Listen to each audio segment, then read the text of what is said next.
Ola, soy Pablo Antón Marín Estrada e nos próximos minutos vamos falar con Margarita Fernández Mier, caderalga de Historia Medieval na Universidade de Oviedo e especialista en Historia de la Alta Edad Media.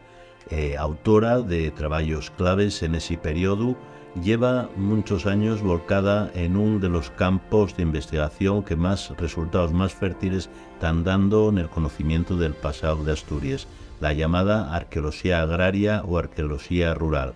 Va a falarnos de ello y de toda la luz que arrojen sobre una oscuridad que llega a muchos requeixos de la nuestra historia y que conocimientos como los que ella aporta sirven para ayudar y conocer más cerca.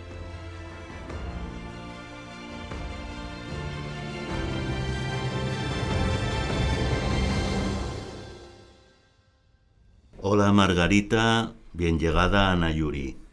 Gracias.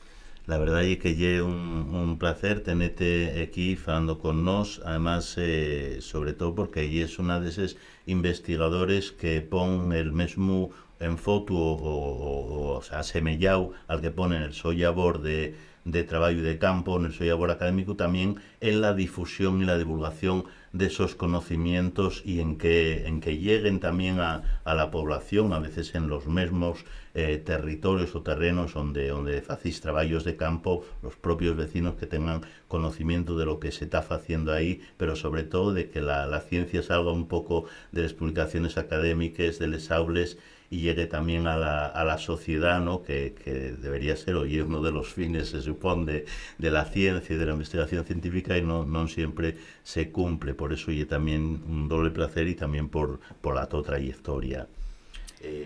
Podemos, si quieres... Gracias. Bueno, a esto de la transferencia de conocimiento, llégase con el tiempo, ¿eh? Sí, ¿no? Cuando entames, parece que lo más importante es lo que estás haciendo de investigación. Yo que soy especialista en el mundo alto medieval, parece que es muy relevante saber qué pasaba.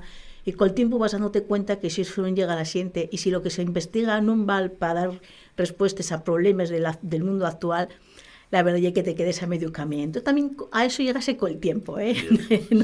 No te nace allá cuando tienes 20 años, va consiguiéndose con el tiempo. Pero en el tu caso, teniendo en cuenta el campus de la tu especialización y la tu trayectoria desde que empezaste ya hasta los tiempos de estudiante en la facultad, digamos, sí está muy bien sellada al territorio, a la sociedad y un poco también a ese enfoque de conocer lo que nos describe el paisaje, ese paisaje que tanto sorprende a la gente que viene de fuera, que los asturianos estamos un poco fartucos de verlos y parece que ya casi no nos dice nada más que decir, mira qué verde, qué guapo, y qué hay ahí debajo o qué hay en riba incluso de ese paisaje. Sobre todo fue el ir descubriendo que ese paisaje que vendemos como natural y que principalmente vendemos como natural, no tiene nada de natural y detrás hay mucha gente durante milenios transformando ese paisaje.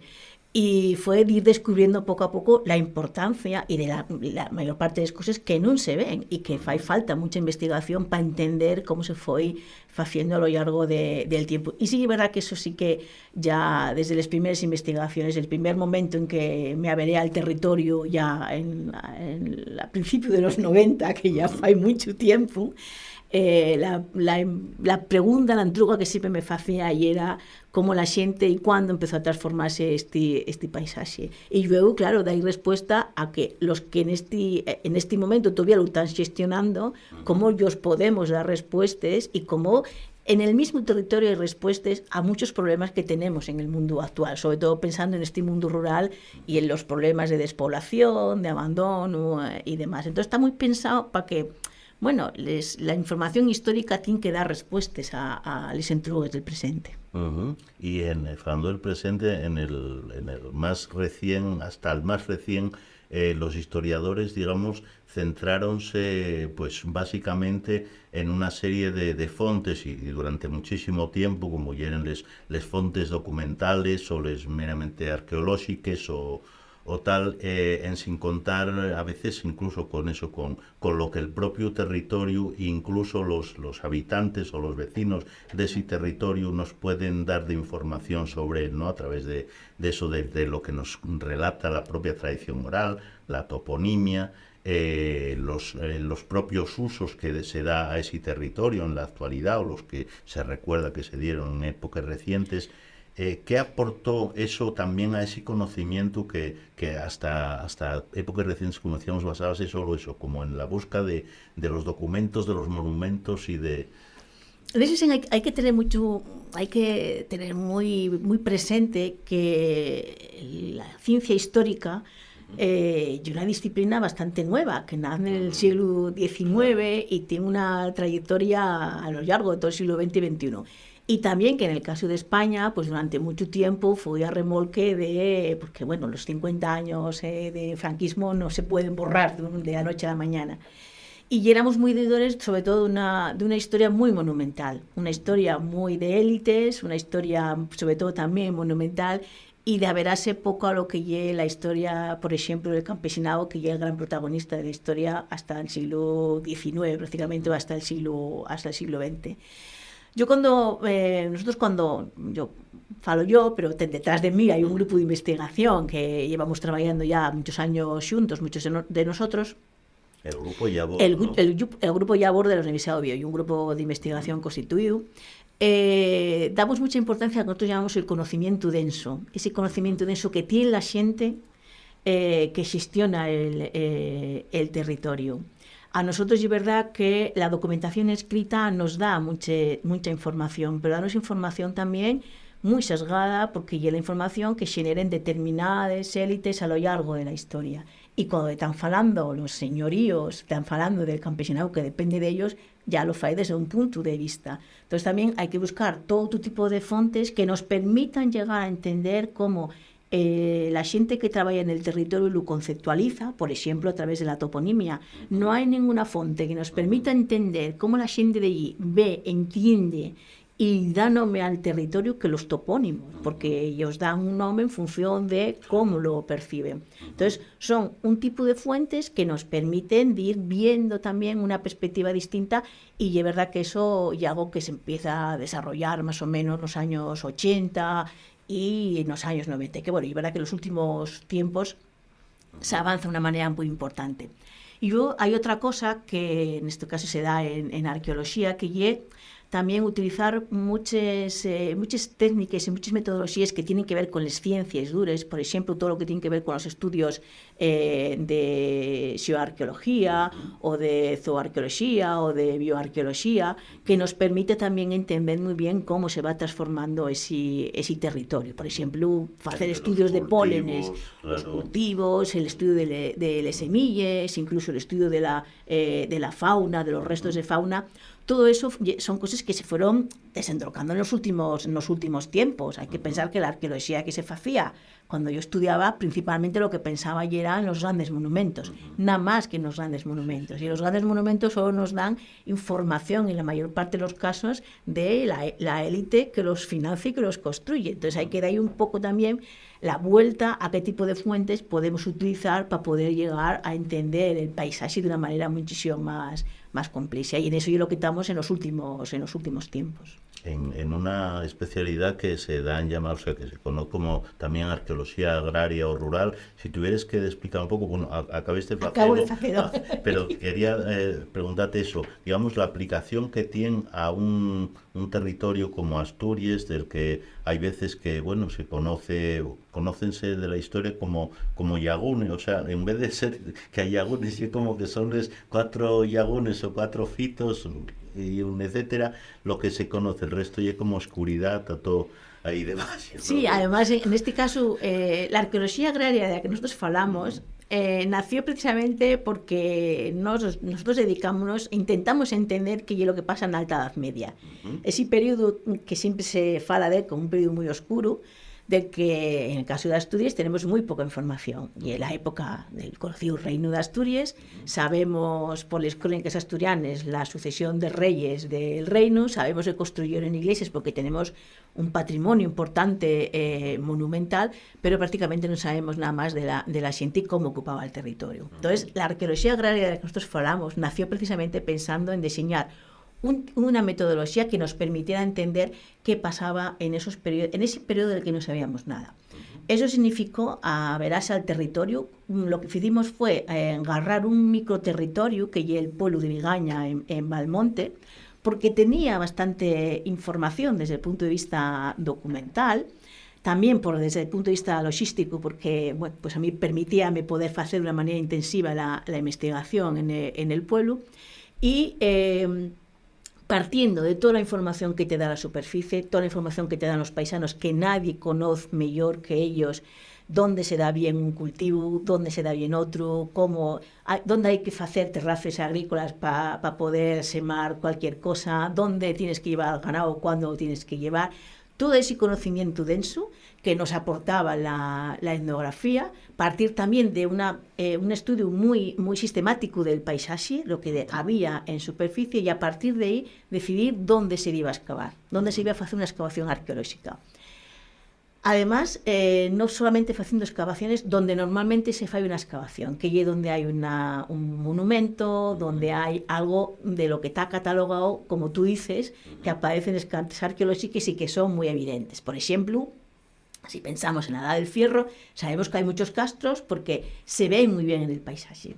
Pero hay otros periodos de los que no sabemos nada y no sabemos dónde vive la gente. Entonces, era también hacer una investigación arqueológica, pues en campos de cultivo, en terrazas agrícolas, sitios donde normalmente no se excava.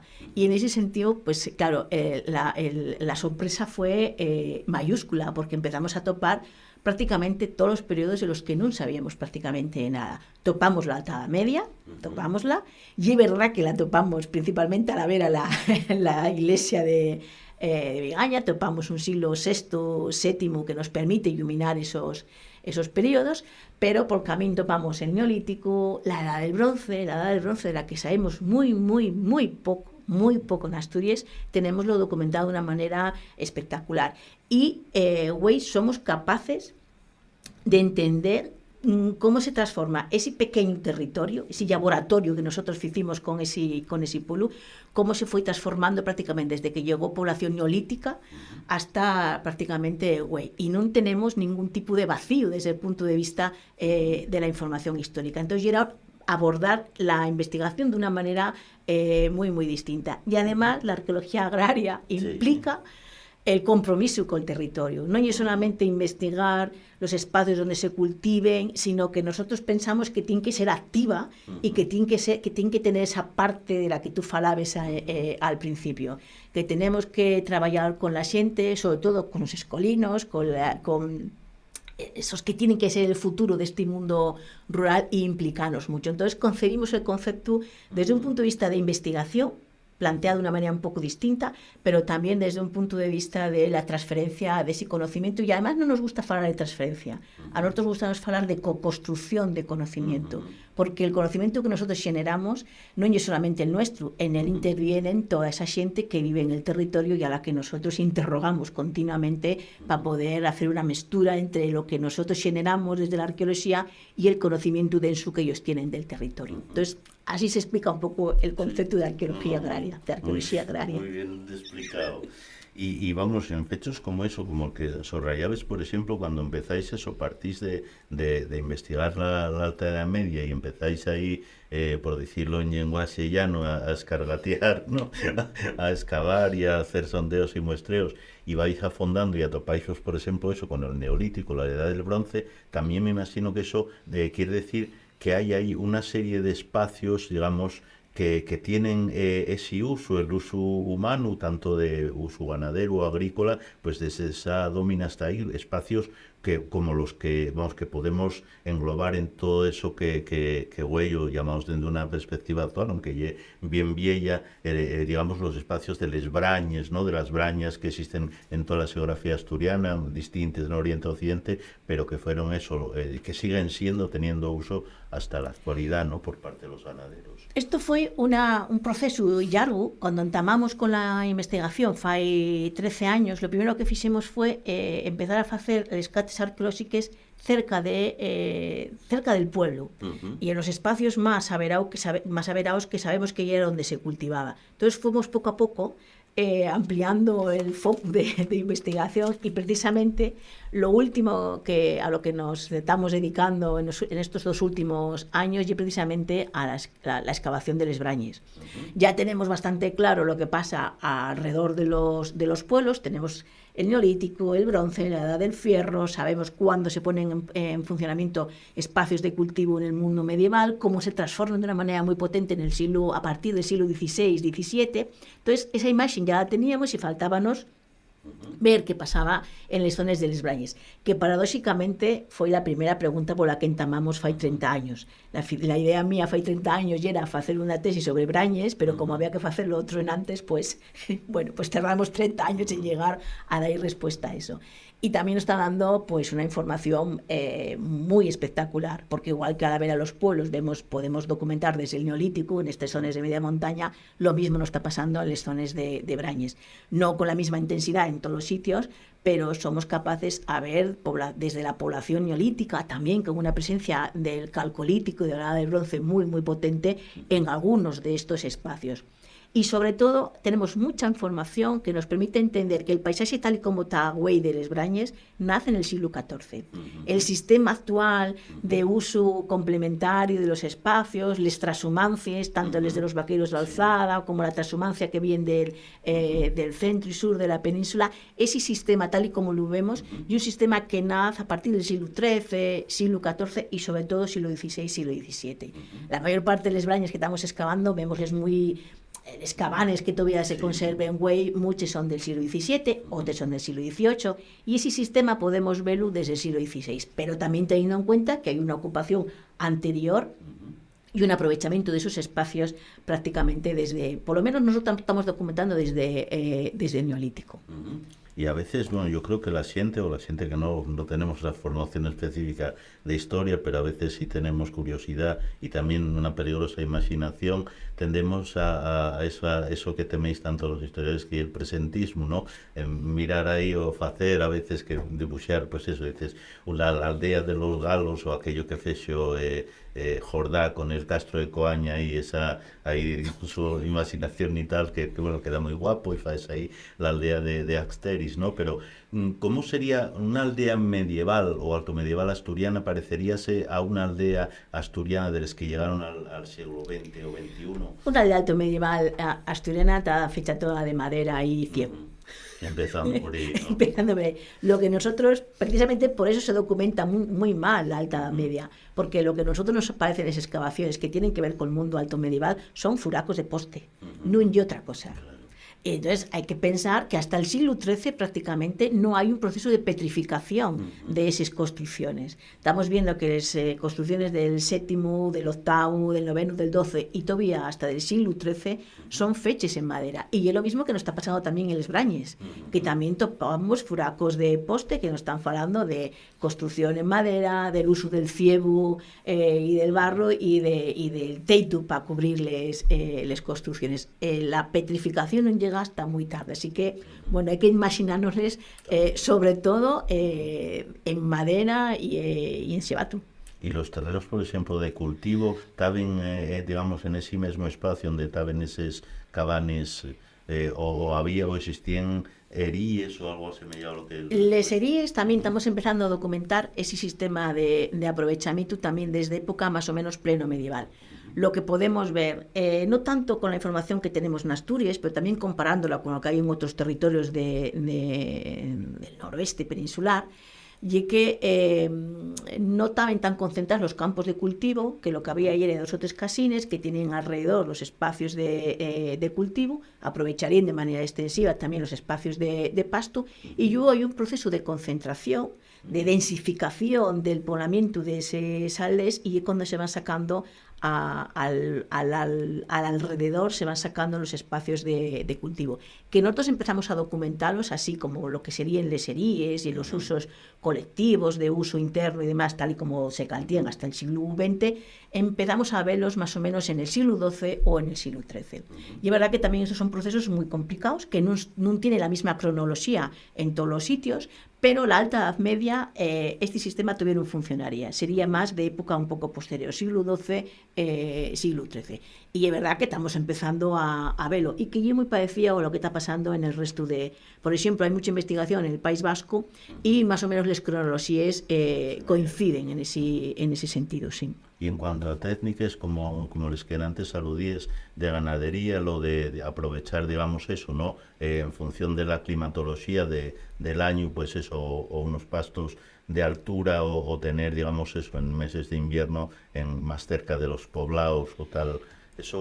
Eso, de momento, claro, aquilatar la cronología es complicado. Sí. Nosotros vemos que ese aprovechamiento extensivo, yo creo que hay que llevarlo muy, muy atrás en el tiempo. Otra cosa es que todos les normatives mucho más complexes, de uso mucho más complejo de ese territorio, van al mundo baixo medieval. Y cuando empezamos a ver cerramientos en los espacios de pasto, que nos lo dice la documentación y también nos lo está diciendo la información arqueológica, a partir del siglo XIV hay una presión muy, muy fuerte sobre estos espacios y falase de cerramientos, y cuando empiezan a aparecer en la documentación.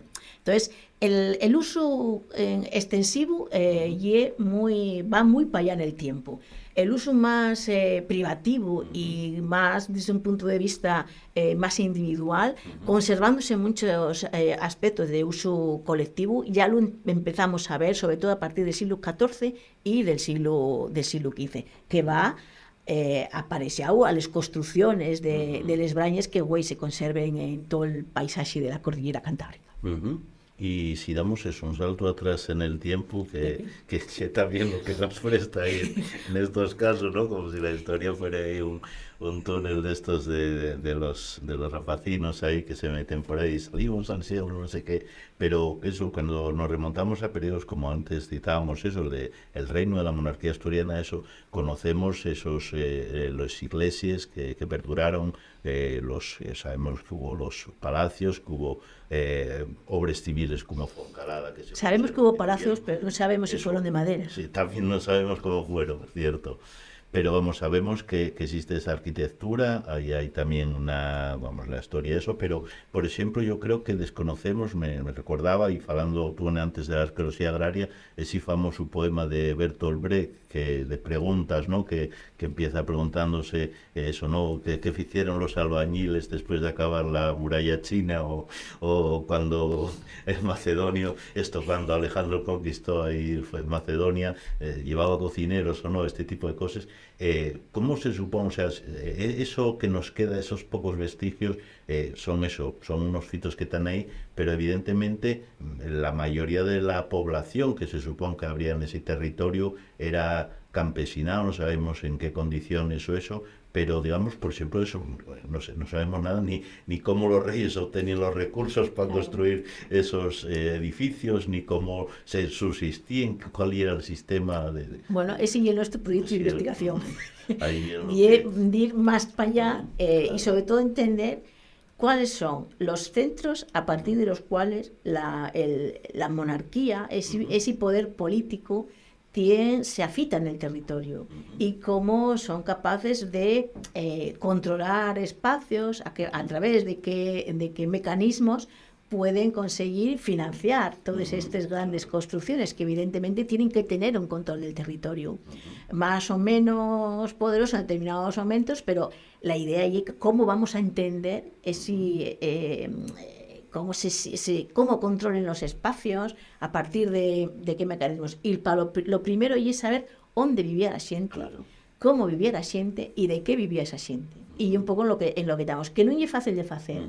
Y no es fácil de hacer porque nosotros tenemos una característica, y es que el poblamiento actual, o sea, el poblamiento medieval, y todavía la mayor parte de los pueblos que se tienen güey, son herederos de ese poblamiento alto medieval. Entonces, ¿por qué no somos capaces a verlo?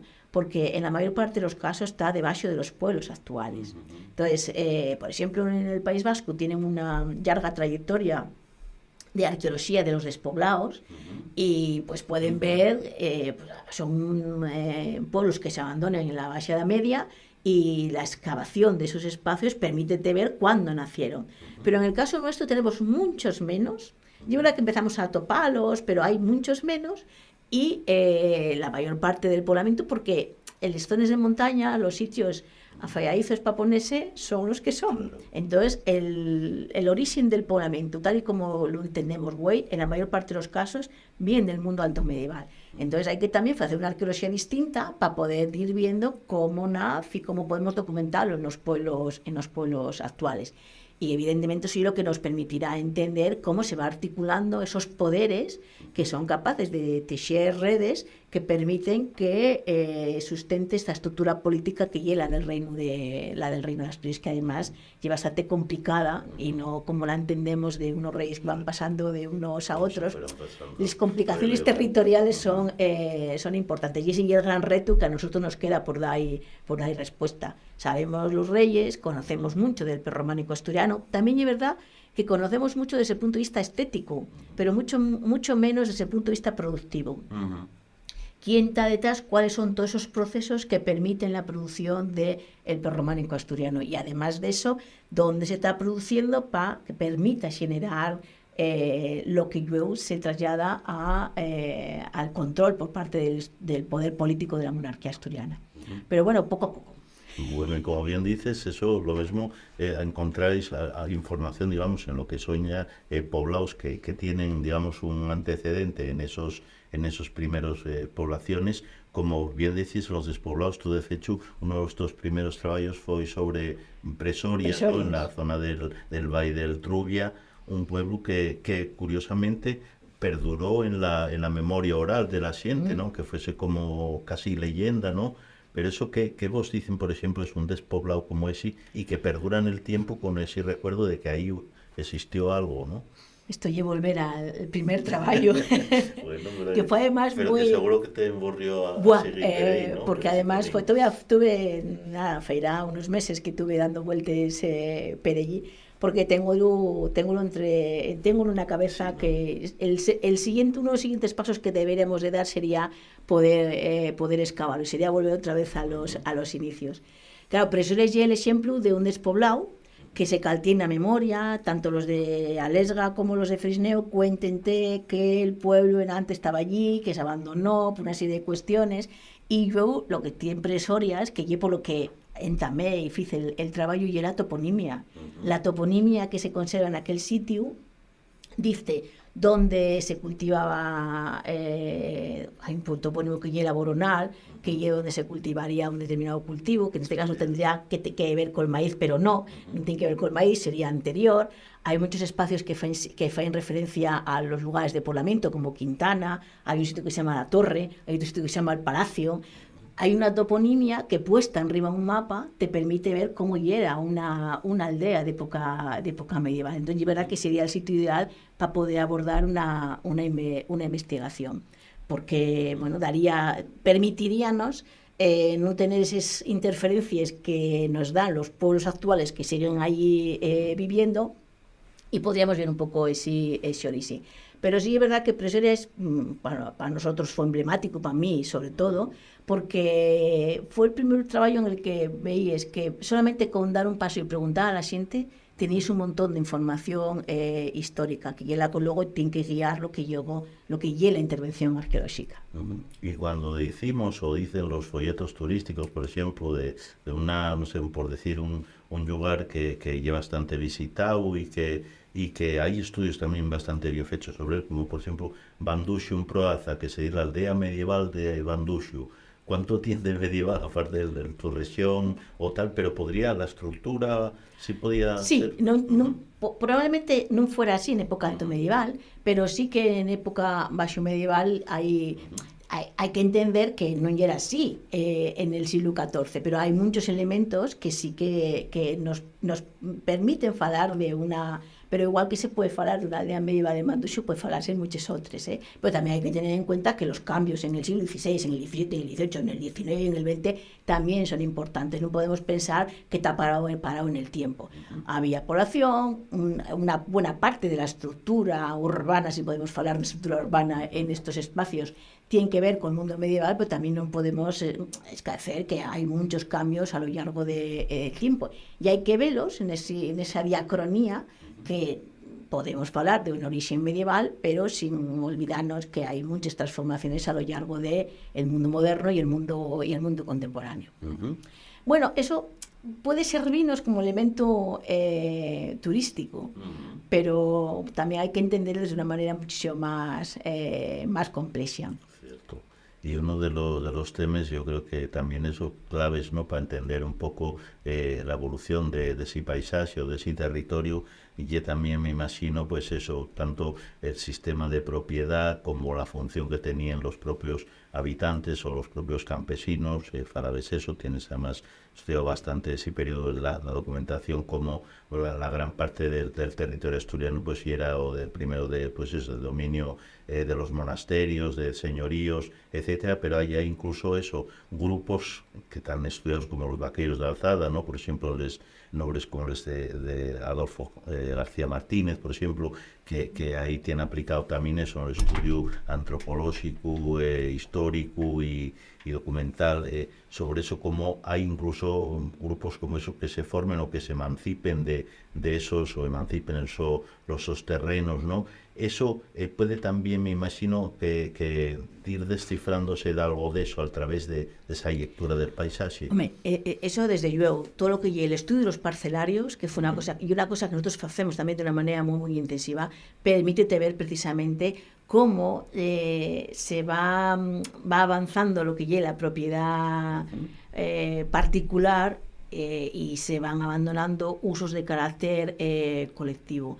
Probablemente una de las cosas que a mí más me gusta y más me apasiona es precisamente todo lo que tiene que ver con los usos colectivos, los usos semicolectivos, y un concepto de la propiedad que nada tiene que ver con el que tenemos, que es un concepto de la propiedad totalmente liberal, de un propietario, una cosa. Y eso en el mundo rural todavía tienen muchos usos colectivos, y eso hay que entender que en el mundo medieval y en el mundo moderno eso no funcionaba. Hay formas de propiedad que se superponen unas a otras. Tú tienes una propiedad individual durante una época del año, pero luego pasa a ser de uso colectivo. Todas esas superposiciones son muy, muy importantes, y son muy importantes para entender cómo funciona el mundo rural todavía, porque sí es verdad que muchos sitios están perdidos, pero todas estas reivindicaciones que hay de los pueblos, de recuperar todo lo que son el uso de los montes, y porque ellos todavía tienen en la cabeza muchos de los usos que vienen anteriores a los procesos de desamortización del siglo XIX. Y hay que entender que el concepto de la propiedad es distinto. Y es muy distinto, que hoy tenemos lo muy asimilado porque el liberalismo lo tenemos en la cabeza, pero el que tú tengas derecho al uso colectivo de determinados espacios o una parte del año y otro no, claro, y un concepto de la propiedad muy, muy distinto que a nosotros cuesta, nos llevarlo a otros periodos, y muchas veces hacemos la lectura de la documentación desde los parámetros actuales, no pensando en que el sentido de la propiedad y de la gestión de todos estos espacios en el siglo XVI o en el siglo IX eran distintos a como los entendemos hoy. Y eso explicaría muchas veces los problemas que hay con el mundo rural. Cómo se entiende desde la PAC o desde Madrid o desde Ubieu lo que es la gestión de un monte comunal que los vecinos entienden que es de ellos.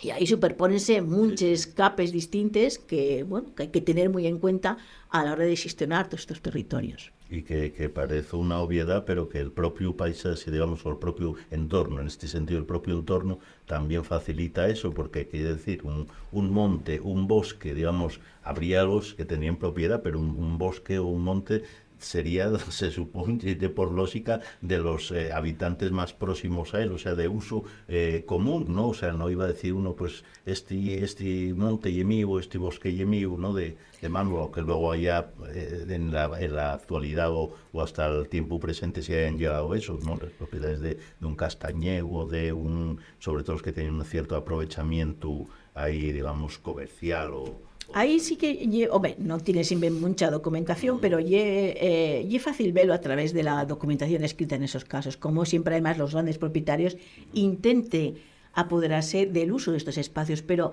aunque en muchos casos en la documentación aparezcan en manos de los grandes propietarios, en la mayor parte de los casos esas comunidades locales no pierden los derechos de uso de esos espacios. Y ahí es cuando se van superponiendo unos a otros y además una cosa muy guapa. Y por eso tenemos esa información, son como la mayor parte de estos pueblos y de estas comunidades locales a lo largo de la historia se revuelven como gato y panza arriba, sea contra los monasterios, sea contra los señoríos medievales, sea contra los señores modernos o sea contra el Estado liberal en el siglo XIX, intentando siempre mantener esas propiedades. Y unos ejemplos muy guapos de cómo a lo largo del siglo XX algunos de estos pueblos vuelven a comprarles propiedades con las que se queda el Estado en el siglo XIX. Entonces ya la historia de una resistencia frente a los poderes que vienen de afuera que intenten siempre apropiarse de esos espacios que son el territorio natural que pertenecería a estas comunidades que muchas de ellas nacen en el mundo alto medieval.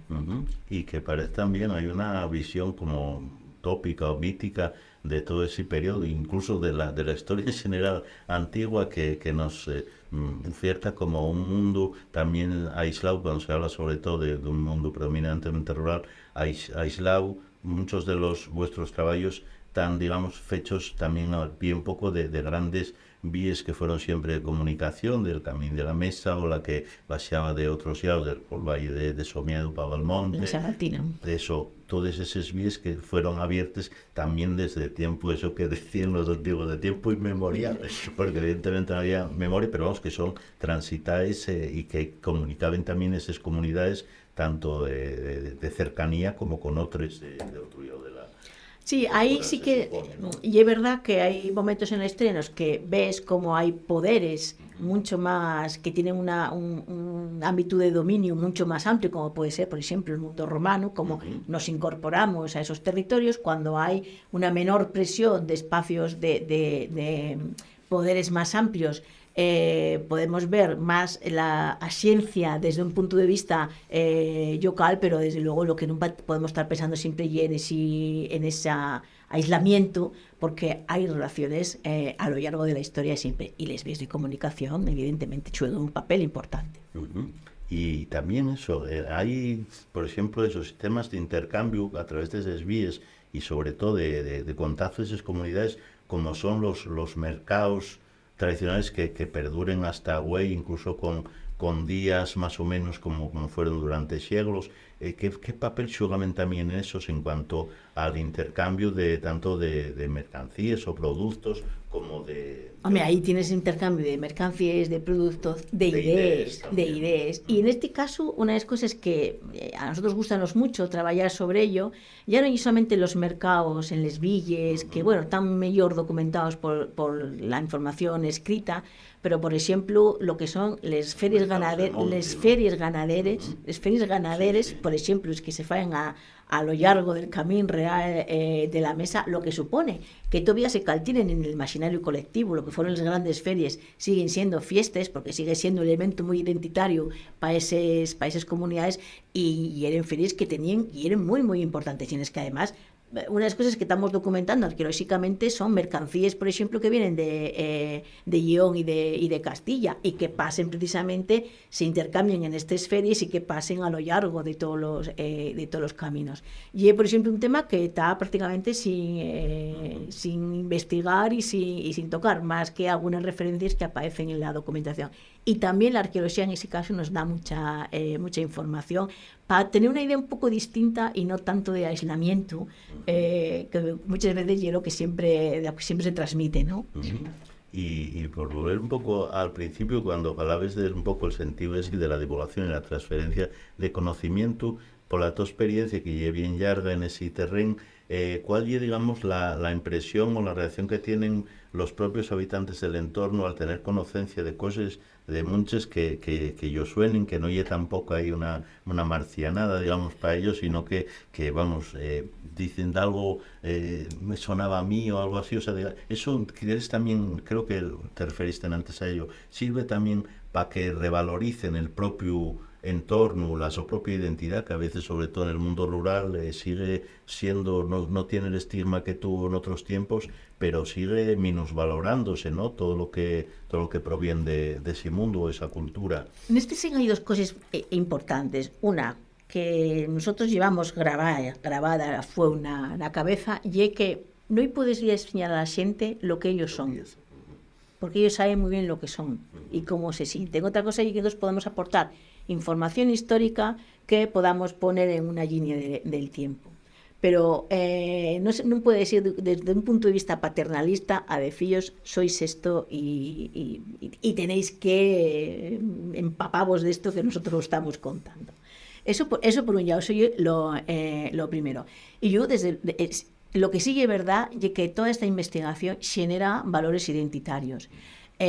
Valores de lo que lle el territorio, lo que lle la labor que ellos hicieron a lo largo de milenios transformando ese paisaje. Yo siempre me quedo con una antruga que me hizo un vecino de Vigaña cuando topamos el yacimiento de época neolítica. Pues allá fai 6.000 años, ¿no? Teníamos una chariega pequeñina en medio del monte que nos permitía documentar unos cabanes que se hicieron fai 6.000 años. Y es una zona que pertenece al territorio del pueblo, pero no llena el mismo pueblo. Está, bueno, pues como 2 kilómetros, no llega a 2 kilómetros, llega mucho menos. Y la antruga que me hizo fue, esto ya era Vigaña. Entonces, claro, como el sentido identitario que ellos tienen con el territorio, probablemente él ya no se acuerde de lo que me entrugó, pero a mí quedóme en la cabeza porque, claro, ellos tienen ese apego al territorio en el que se criaron, lo que entienden.